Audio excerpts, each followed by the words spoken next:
name's Peter.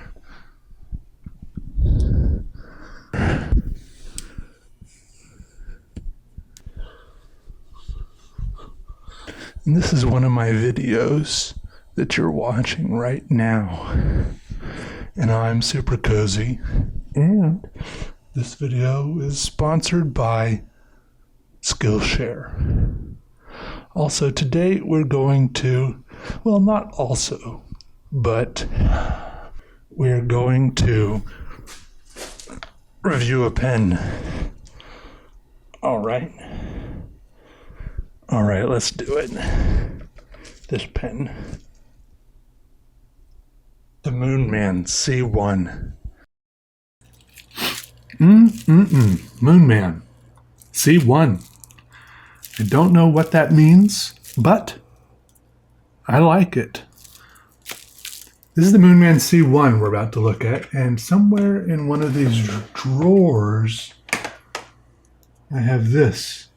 The Moonman, this is the Moonman M2 right here. See, I've looked at this Moonman.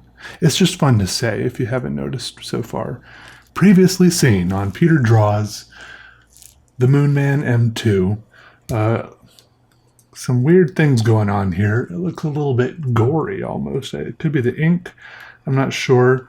But I like the design of this pen, even if it is a little bit messy. I don't know. But the Moonman C1, let's open it up.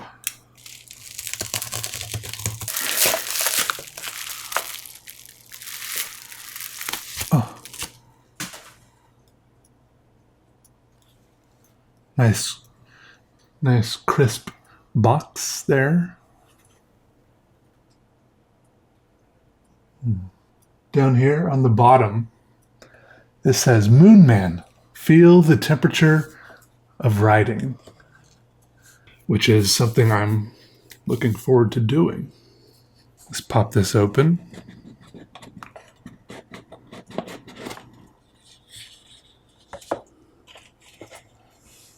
Looks pretty cool. Got a little pamphlet here with some nice graphics printed on one side. I should probably actually look at this because often I don't look at it and then I do things wrong even though I think I know how everything works. I'll keep it propped up here to the side like a dressing screen or a room divider. That way it'll be there if I need it. Then we have the eyedropper, which is how you fill it, I guess.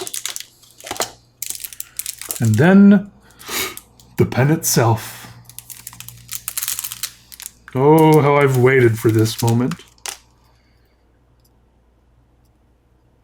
Okay, interestingly enough, the first thing I notice is that there is a slight flat edge to one side of this. Unlike the Moonman M2, which is completely round all around, there's no, not even any like pocket clips or anything to keep it from rolling away on your desk. This, however, has a flat side. Do you see that little thing rolling back and forth in there? What is that little thing in there? Is that to like keep the ink from... What does that do? I'm gonna take this up. Oh, this is the lid. I just like how it's all perfectly clear like that.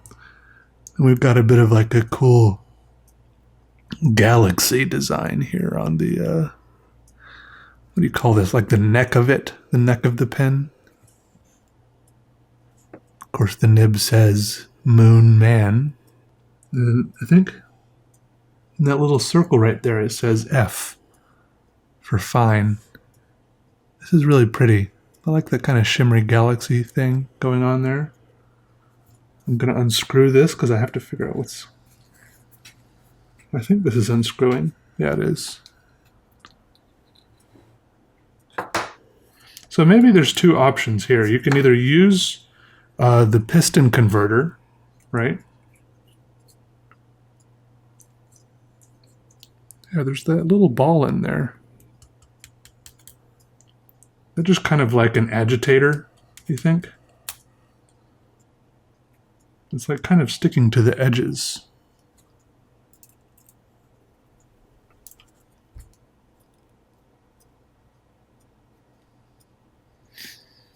I think I've seen one or two other pens with something like this. I think it's a feature. Not 100% sure. But I think it's also an option, because you'll notice there is a little rubber gasket right here. And this is why they gave us the, and this is why this threads on so tightly, and this is why they gave us the dropper, is that you can just use the whole body of the pen as a reservoir, as shown on panel 1, 2, 3, 4, 5. Just fill that sucker up, which is what we're going to do, because it's really cool to do that. And if you want to be cool, that's what you'll do. Of course, we can't just use plain old black ink, because, you know, we got to show off a little. We got some, I'm shaking it up a little bit because all the shimmery stuff settles to the bottom, and then, you know, I want it in the mix. If I remember correctly, this is J.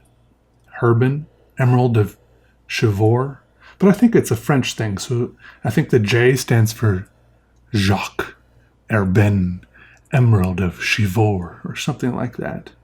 Anyways, it's pretty nice stuff. You know, I mean, it's in a glass bottle. There's like a little wax seal. The lid is covered in wax. Gonna go right into it here. Wow, this does not suck up a lot of ink.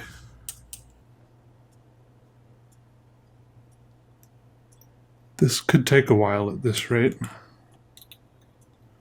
One little squirt at a time. I'm getting it on the paper. All the shimmery stuff will probably settle back down to the bottom by the time I'm done. But I'm kind of getting the ink from the bottom. This is so much more ink than would be held in a normal pen cartridge. This is like maybe an Olympic-sized swimming pool amount of ink. You could do the breaststroke in here. I'm going to pop this on here. I mean, it fits a little bit of shimmery ink to go with the shimmery pen nib neck like that. Shimmery. I can't not sing that song. See what it looks like with the lid on?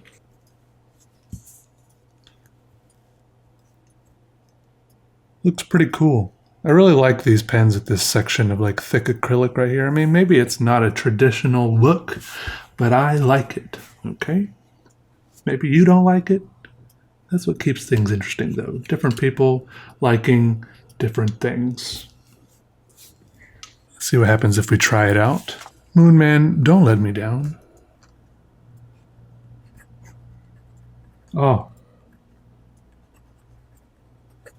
Moon Man. What a dream. I forgot how to spell dream.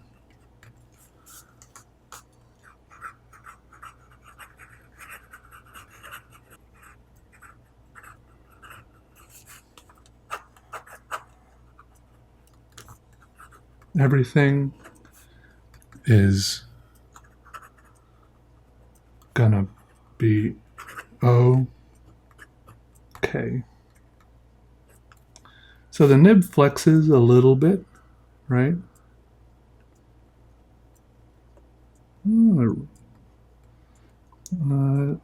Okay. I thought I had like broken it there for a second. I think I just overflexed it and then the ink stopped flowing. But obviously, I mean, I was pushing it to its limit there a little bit. And we all know I do have a tendency to do that from time to time when it comes to fountain pens. People accuse me of terrible things with fountain pens, when really I think it's not my fault a lot of the time. I'm just using the pen. Just using the pen. I like it so far, but of course, we need to draw with it. Gonna shake up the shimmery stuff in there. It's amazing. wonder what they went through to figure out how big the glitter chunks could be that they were putting in the ink so that it would still flow through the fountain pen. That seems difficult to figure out, but they did it.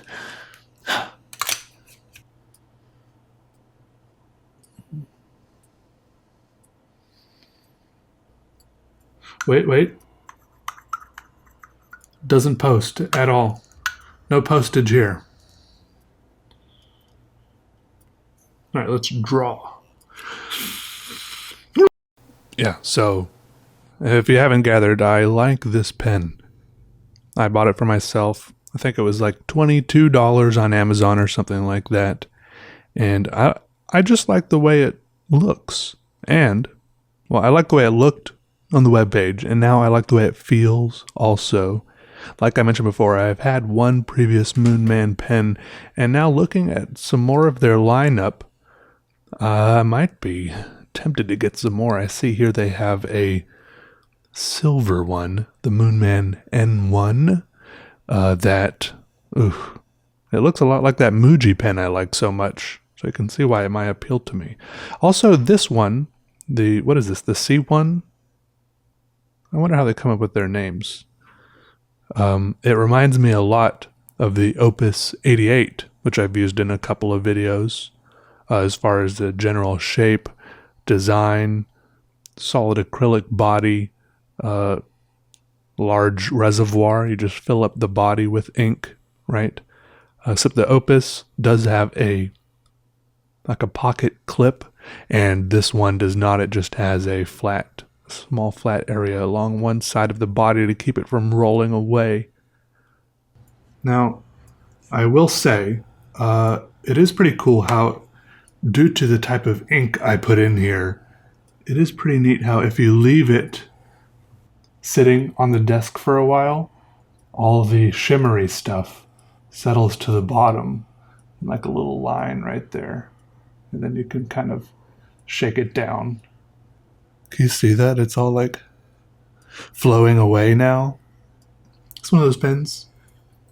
Shake before using. Anyways, I also want to mention Skillshare sponsoring this video.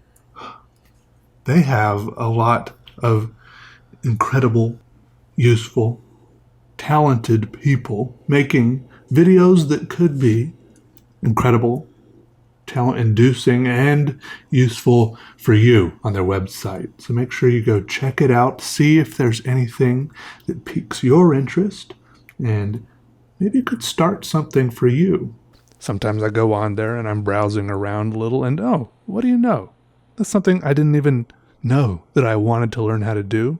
And I only learned that I wanted to learn how to do it because I stumbled upon a whole 12-lesson high-quality video class offering to teach me just that thing I just learned that I wanted to learn.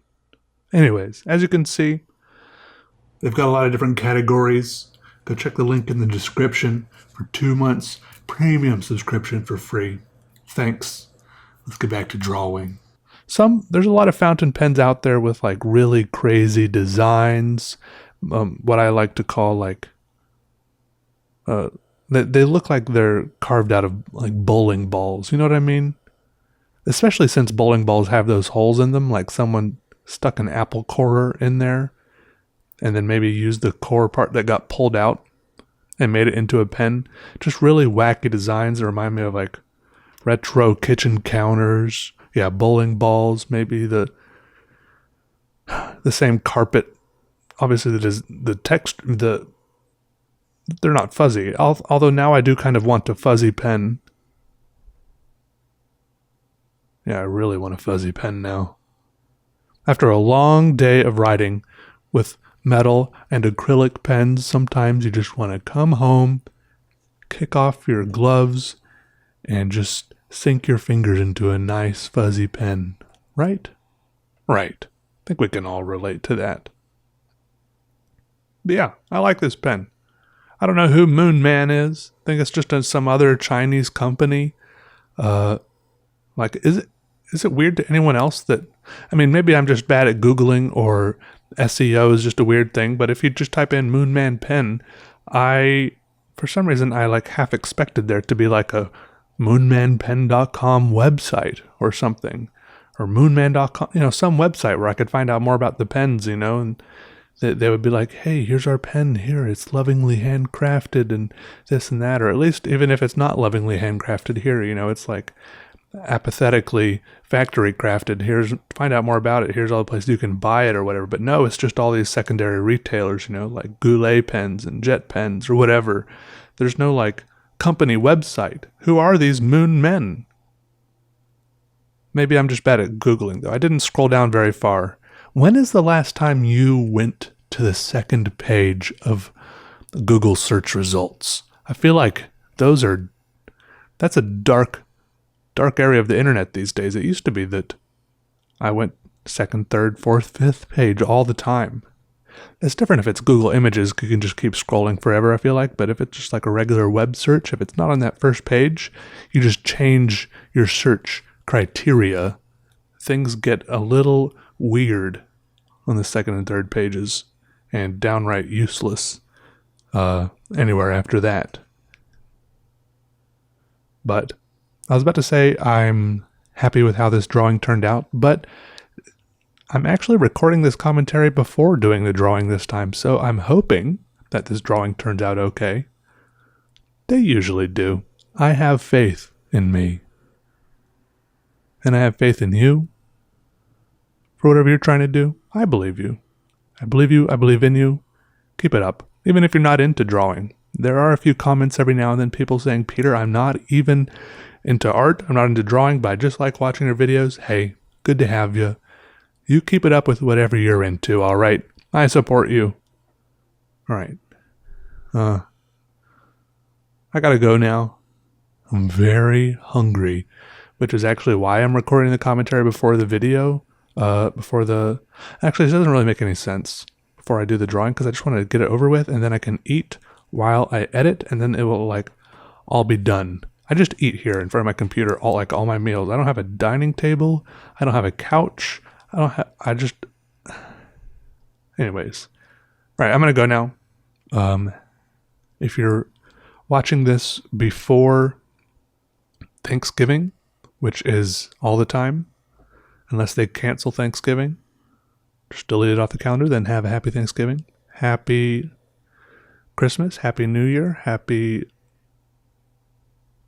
Valentine's Day, happy Halloween, happy some other holidays that not everyone celebrates, but they get heavily commercialized. There definitely is a certain time of year when my ad revenue goes way up around Christmas, and then it goes way down in like January, and everyone panics. Anyways. All right. I'm bad at saying goodbye. Just really bad at it. One day, however, I might get better at it. But now is not that time. Because now I have to go. Instead of getting better at saying goodbye, I'm just going to say goodbye. And then not go. If I leave now instead of staying to get better at saying goodbye, am I actually getting better at saying goodbye?